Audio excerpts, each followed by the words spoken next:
Play the Game, a letter to my younger self.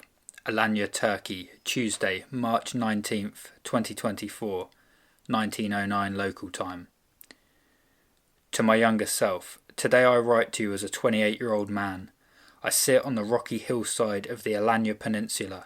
Soft orange lights illuminate the weathered stone of ancient castle walls. I look across the bay to the Taurus Mountains as twilight casts its final glow of rich purple hues across the landscape. I can hear the distant call to prayer echoing through the silence.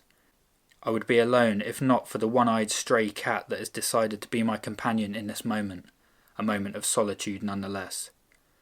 It's quite fitting that I would be joined by a one-eyed cat. In Norse mythology it is said that Odin wanted to know everything and gain knowledge of things hidden from him.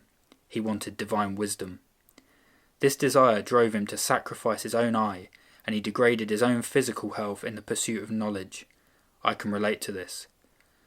This has been my purpose, to gain knowledge, to know and understand, to seek the truth. There have been countless times in my life where I have prioritised the acquisition of knowledge over the most basic needs and drives, and in the same way as Odin, sacrificing the physical and material for the mental. This was a mistake. If you live long enough, you eventually see it all and will gain the wisdom slowly. But you have to live long enough. You have to prioritise health. I have been impatient and I am paying the price. As the Japanese swordsman and philosopher Miyamoto Musashi said, if you know the way broadly, you will see it in all things. You would learn the same lessons from a slow and peaceful life of tending a garden as you would living the life of a brutal samurai warrior slaying his enemies. You have a choice. You can choose to live fast and die young as romanticised by popular culture, or take the middle way. I would recommend the middle way. All knowledge is knowledge of self, all fear is fear of death. The path and its duration will vary, but the destination is always the same. Realisation of who you really are. It is also fitting that I have the Taurus Mountains in front of me. In astrology, the Taurus is the bull. The bull is the cow. The cow is beef. At this stage in my life, I can only seem to eat the diet of a carnivore, mainly beef, other meats and eggs. As a result of digestive issues, I struggle to assimilate most other foods. Even typically healthy foods, such as fruit and vegetables, result in severe physical and mental health symptoms. Youth compensates for so much, but your life force energy is finite. Your youth will leave you at some point. I've been frivolous with my energy and I'm starting to feel it. The body can only take so much abuse. It doesn't surprise me that I have manifest these health issues. I've pursued knowledge with urgency and this has caused a tremendous amount of stress. Energy flows where attention goes. You can either be in the brain thinking and acquiring knowledge, or in the body healing and growing. Ideally you find a balance between the two. Stay out of balance for long enough, however, and dis-ease will set in. As I sit here immersed in the tranquility and quietude of the evening, I think of you. You might be 12 or 13, much younger than I. You have a great life ahead of you and many successes and failures to live through. I wish I could remove life's sting. I wish I could warn you of all the pitfalls and challenges of life, but then you would never learn the vital lessons for yourself. It is only by sweeping our hand through the fire that we know the fire is hot. We may be warned, but ultimately we will only learn the lesson by feeling the burn for ourselves. This is the harsh nature of human evolution. Getting burnt by life is inevitable. Don't make decisions to try and protect yourself from the heat.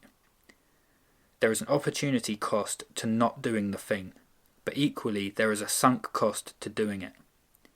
There is always a price to pay. You can't have it all. You can't be everything. This is the yin-yang nature of the universe. This is a law, the law of cause and effect. You cannot escape your own karma and there are no shortcuts. You have to do the work. Understand that for every decision you are damned if you do and damned if you don't. You will get burnt. So just make a decision. In my life I have always chased the truth with a ruthless curiosity. I have always had the itchy irritability that accompanies the thought that everything is not as it seems. I question everything, and rightly so. The Buddhist teachings are right. We absolutely do live in an illusory reality. I refuse to accept that the big questions are unanswerable. What's the meaning of life? What is the nature of reality? Who am I? What is my purpose? What happens after we die? What is the nature of God? For 28 years I have considered it fruitless to tread a path through life without first constructing a philosophical map as a guide. To play a game without first knowing the rules seems foolish and risky. To go all in on that game while knowing you have considerable blind spots takes faith. Faith I have lacked until very recently. I was operating on the notion that if I could first answer these important questions, I would be at some sort of existential advantage. This mindset has taken me on a journey on which all of the answers to my questions have been revealed to me. Ask and it will be given to you. Seek and you will find. Knock and the door will be opened to you. For everyone who asks receives. The one who seeks finds, and to the one who knocks the door will be opened. Up to this point you have manifested everything exactly as you saw it in your mind, the good and the bad. This is a testament to the power of your thoughts.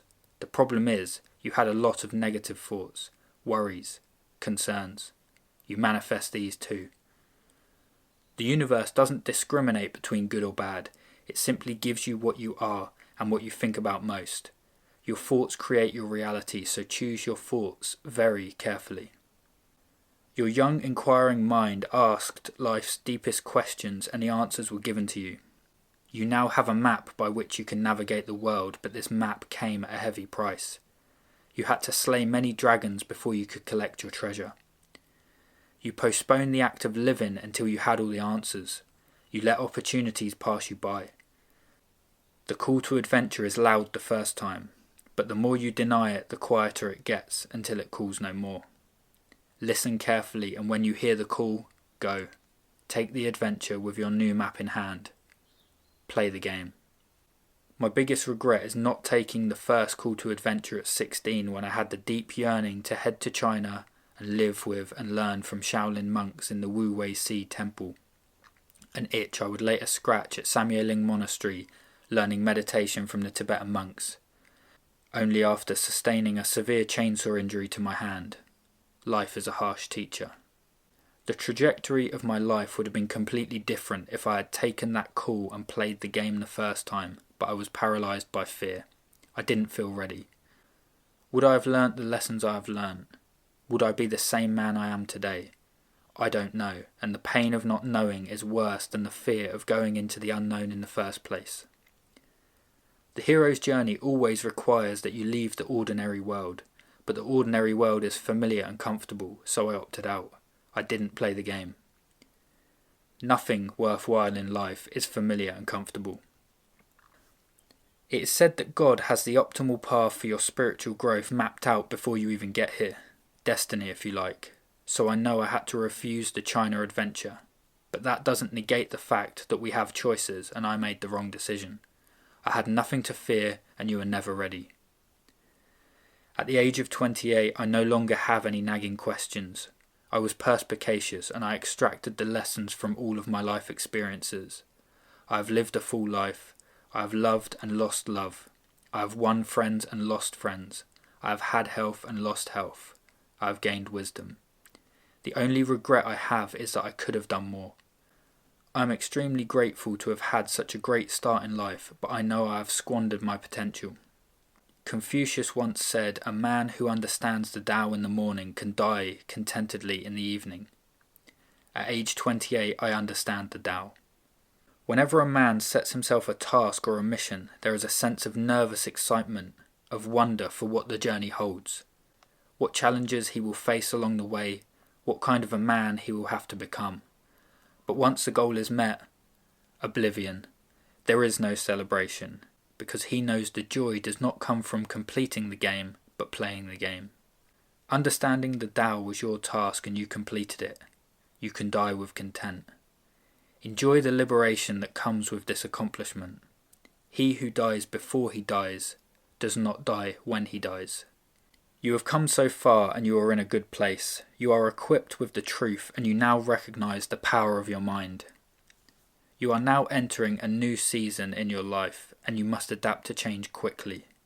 There is a new mountain to climb. Live your life in the pursuit of your highest and greatest self. Move slowly. Be present. Protect your soul and chi at all costs. Chop wood, carry water. Play the game.